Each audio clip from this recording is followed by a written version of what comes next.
नमस्कार, मी अश्विनी पुरी आणि तुम्ही पाहताय DS न्यूज 24. घेऊयात बातम्यांचा सविस्तर आढावा. बातम्या सुपरफास्ट. राज्य सरकारच्या एका महत्त्वाच्या निर्णयाची सध्या जोरदार चर्चा सुरू आहे. महाराष्ट्रातील 6 प्रमुख शासकीय रुग्णालयांच्या परिसरामध्ये रुग्णांच्या नातेवाईकांसाठी धर्मशाळा आणि विश्रामगृहे उभारण्याची जबाबदारी गुजरातमधील सेवादान आरोग्य फाउंडेशनला देण्यात आलेली आहे. या प्रकल्पासाठी कोट्यावधी रुपयांच्या सरकारी जमिनी तब्बल 49 वर्षांसाठी वार्षिक फक्त ₹1 नाममात्र भाड्याने देण्यात येणार आहे. पुण्यातील ससून रुग्णालय, मुंबईतील जे रुग्णालय, नागपूर, छत्रपती संभाजीनगर, यवतमाळ आणि कोल्हापूर येथील शासकीय रुग्णालयांचा या योजनेमध्ये समावेश असणार आहे. शासन निर्णयानुसार या धर्मशाळांचा वापर केवळ शासकीय रुग्णालयातील रुग्णांच्या नातेवाईकांसाठीच करता येईल. कोणताही व्यावसायिक वापर करण्यास परवानगी नसेल. बांधकाम, देखभाल, सुरक्षा आणि सर्व खर्च संबंधित संस्थेलाच करावा लागणार आहे.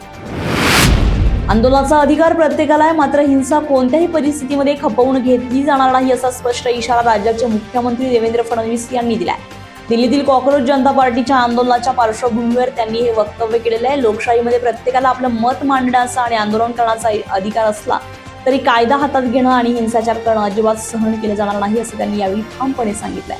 दरम्यान या वक्तव्यामुळे राजकीय वर्तुळामध्ये चर्चेला उधाण आलं असून आंदोलन आणि कायदा सुव्यवस्थेचा समतोल राखण्याचा संदेश मुख्यमंत्री देवेंद्र फडणवीस यांनी दिलाय. दिल्लीतील जंतर मंतर मैदानावर सुरू असलेल्या आंदोलनाला आता राजकीय रंग चढताना दिसतोय. अभिजित दिपकेंच्या भेटीसाठी ज्येष्ठ नेते शरद पवार स्वतः दाखल झालेत. यावेळी आंदोलनस्थळी जोरदार घोषणाबाजी सुरू असून कार्यकर्त्यांमध्ये उत्साहाचं वातावरण पाहायला मिळत आहे. या भेटीमुळे आंदोलनाला नवे वळण मिळण्याची शक्यता व्यक्त केली जाते.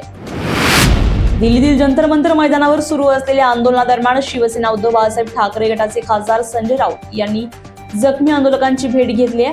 आंदोलकांशी संवाद साधताना राऊत यांनी केंद्र सरकारवर जोरदार टीका केली आहे. पंतप्रधान नरेंद्र मोदी यांच्यावर निशाणा साधत ते म्हणाले, कधी काळी तुमची अंधभक्त असलेली हीच तरुणाई आज तुमच्या विरोधात बंड पुकारते. राऊत यांच्या या वक्तव्यामुळे राजकीय वर्तुळात चर्चेला उधाण आलंय.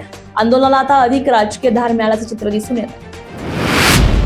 दिल्लीतील राजकीय वातावरण तापलेलं असतानाच काँग्रेस नेते राहुल गांधी यांनी मोठा पाऊल उचललेला आहे. पंतप्रधान नरेंद्र मोदी यांच्या निवासस्थानासमोर ठिय्या आंदोलन केल्यानंतर आता राहुल गांधी आणि प्रियांका गांधी जंतर मंतरच्या दिशेने रवाना झालेत. मिळालेल्या माहितीनुसार राहुल गांधी हे अभिजित दिपकेंच्या आणि CJP आंदोलनकर्त्यांची भेट घेणार आहेत. सुरू असलेल्या विद्यार्थ्यांच्या आंदोलनाला थेट पाठिंबा देणार आहेत. या घडामोडींमुळे दिल्लीतील आंदोलनाला आता राष्ट्रीय स्तरावर मोठं राजकीय समर्थन मिळताना दिसून येत आहे. राज्यामध्ये सुरू असलेल्या आंदोलनावरून आता राजकीय वातावरण चांगलंच तापलेलं आहे. मुख्यमंत्री देवेंद्र फडणवीस यांनी या आंदोलनावर प्रतिक्रिया देताना काही राजकीय पक्षांवर थेट निशाणा साधलेला आहे. फडणवीस म्हणाले की आंदोलनाच्या माध्यमातून काही जण स्वतःचा स्वार्थ साधण्याचा प्रयत्न करतायत. हे आंदोलन काहींच्या राजकीय पोळी भाजण्याचं साधन बनत आहे. त्यांच्या या वक्तव्यामुळे आंदोलनाच्या पार्श्वभूमीवर राजकारण अधिकच रंगण्याची शक्यता व्यक्त केली जाते. राज्यसभेमध्ये विद्यार्थ्यांच्या आंदोलनाचा मुद्दा उपस्थित करताच विरोधी पक्षनेते मल्लिकार्जुन खरगे यांनी केंद्र सरकारला घेरण्याचा प्रयत्न केला आहे. मात्र खरगे यांनी मुद्दा मांडताच सत्ताधाऱ्यांकडून जोरदार गदारोळ झाल्याचं पाहायला मिळालंय. सत्ताधारी सदस्यांनी सभागृहामध्ये गोंधळ घालत विरोध दर्शवलाय. त्यामुळे कामकाज सुरळीत चालू शकलं नाहीये. अखेर वाढत्या गदारोळामुळे सभापतींनी राज्यसभेचे कामकाज स्थगित करण्याचा निर्णय घेतलाय. या घडामोडींमुळे संसदेतला तणाव आणखी वाढल्याचं चित्र स्पष्ट झालंय.